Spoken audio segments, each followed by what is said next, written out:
ఇది ముస్తాబాద్కి 1 కిలోమీటర్ దూరంలో సైట్ ఉంటుందండి. డబల్ రోడ్కి 300 మీటర్ల దూరంలో సైట్ అండి. ఇది కూడా బీటీ రోడ్ శాంక్షన్ అయి ఉందండి. ఇది 21 ఫీట్ రోడ్డు. ఇది 19 గుంటల సైటు. మొత్తం రోడ్ ఫేసే అండి.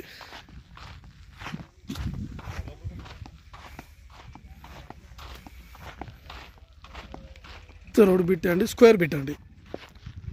స్క్వేర్ డబ్బా షేప్లో ఉంటుందండి. ఇది డబల్ రోడ్కి అంతా 300 మీటర్ల దూరంలో అండి సైట్. ఇది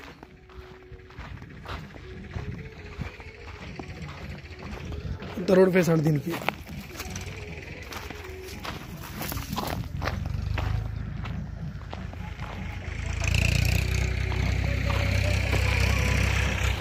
ఇది వచ్చేసి 1,00,000 రూపాయల గుంట చెప్తున్నారండి. 19 గుంటలు 19 లక్షలు చెప్తున్నారండి. ఇది బాగుందండి సైట్. ఇది స్క్వేర్ బిట్.